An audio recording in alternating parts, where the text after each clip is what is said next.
everyone, and welcome to the concession stand here on the KB Radio Network. I am your host, Kevin Reed, and this is the review of the latest addition to the Stranger Things universe, Stranger Things Tales from 85. This is an animated version of the hit series that is currently on Netflix for your viewing pleasure.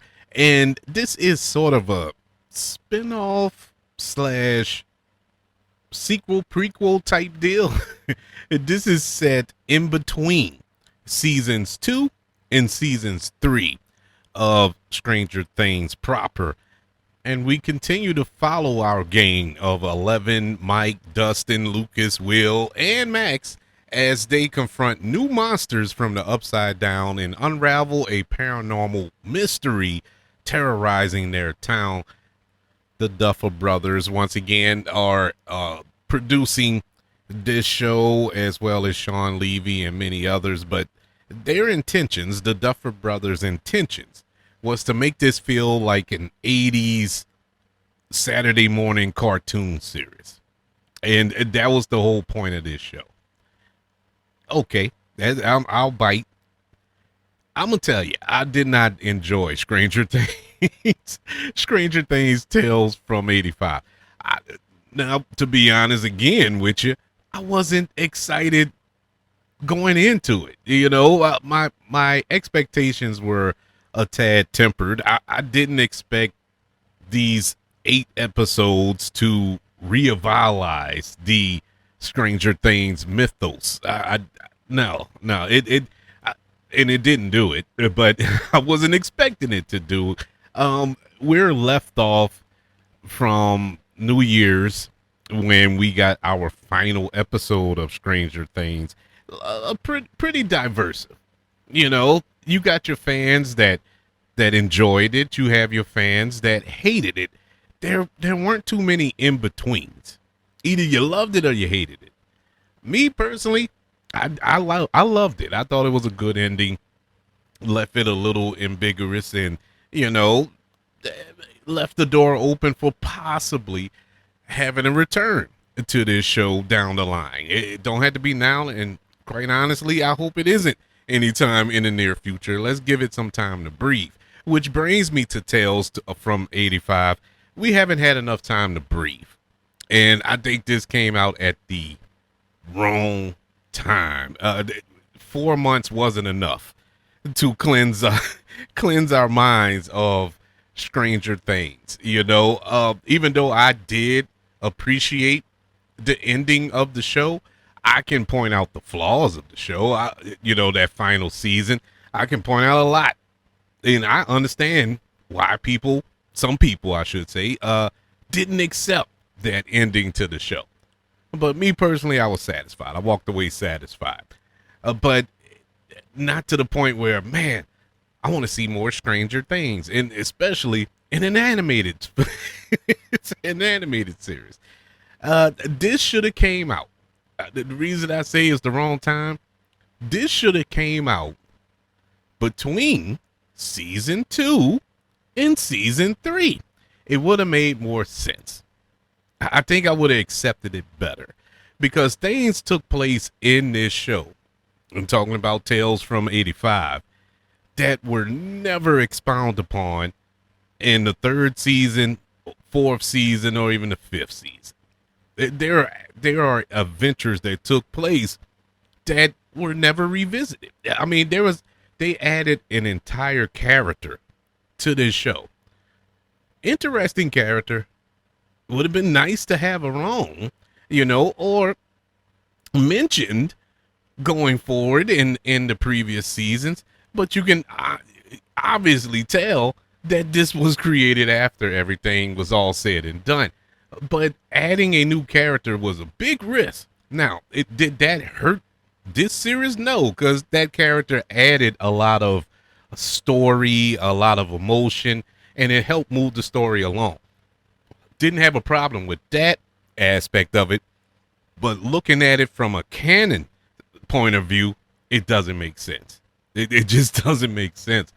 Now, the story was good. I love the explanation of why we got creatures from the upside down in this particular moment in Hawkins, because we had left off in season 2 with 11, and she meets her sister, and she goes off and be a punk rocker for that episode, which is arguably the worst episode in Stranger Things history. All that took place. She closed the rift. She closed it up at the end of season 2. So how are we going to have this take place before we get to season 3, where when we arrived in season 3, none of this took, we didn't have that. And it was explained fairly well. I actually bought it. And that's where the innovation ended for me. Everything else, it was bubblegum kitty. And I understand this was animation, and I understand what the aim was here, to make it feel like an 80s Saturday morning cartoon. But I mean, the whole Stranger Things mythos, yes, it was set in the 80s. We following these kids. We got the Stand By Me, Goonies vibe of it all, E.T. vibe of it all. All that was there throughout the show, but it was a lot of adult themes throughout the show. These kids had to deal with some adult situations and try to navigate through it as children. And that's what made the show so enjoyable, at least for me. Not this series, not the animated version. This felt it I guess the Duffers hit it. I take back what I said earlier. I think they hit the nail on the head with the Saturday morning cartoon, because it felt so dumbed down, and it didn't need to be. Our characters here, all of our main cast, they felt dumber in this show than any part of the 5 seasons we got in live action. They were just dumb. They were dumb kids. And look, that's fine and all, but I've already seen them use forms of intelligence throughout the series, including season 1 when they were at their youngest. And they were more intelligent in season 1 than they were in this show. Now, speaking of the kids, we got to talk about the voice cast here. They didn't bring anybody back from the series.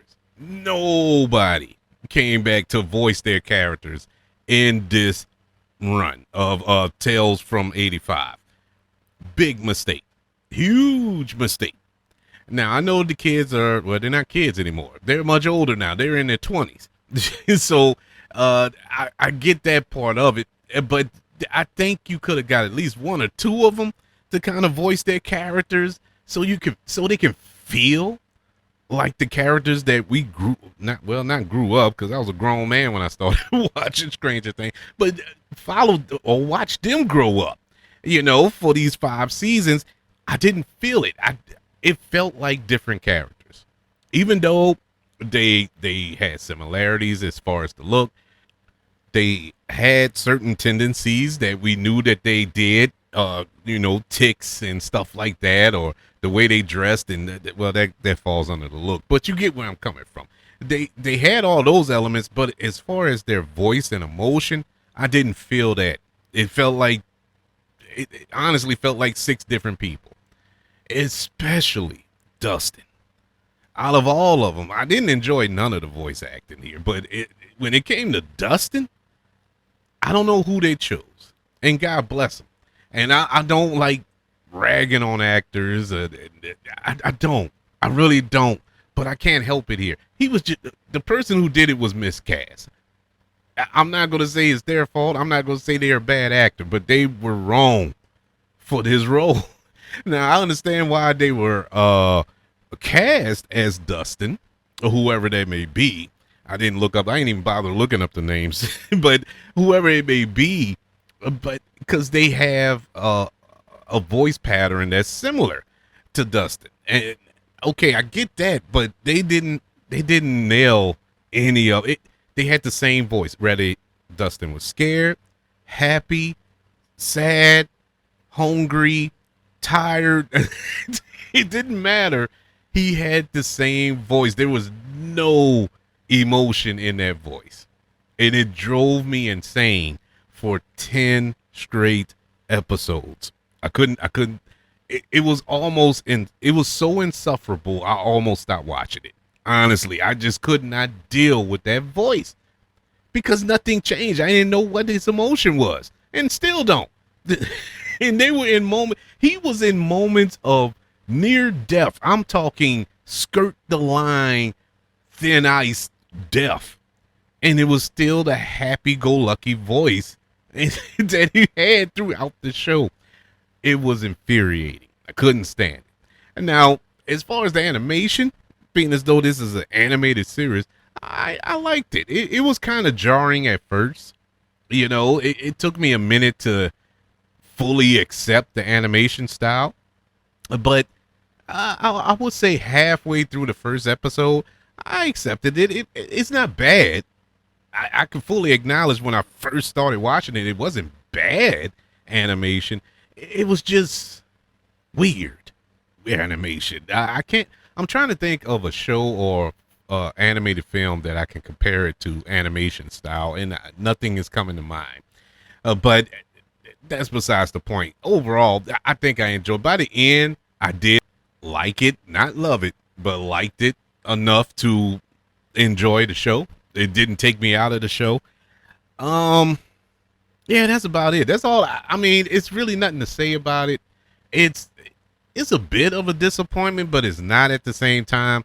I wasn't expecting much, and not much is what I got. Nothing here to get me excited to the point where I'm like, man, I want some more Stranger Things in my life. I hope they do more stuff in the Stranger Things universe, man, going forward. None of that took place to make me feel that way. If they do nothing else from Stranger Things, I think I'll sleep pretty good at night. Now, that's the opinion of a 47-year-old man. Now, do I think kids will enjoy it? I think kids will enjoy it. And that's basically who this is aimed for.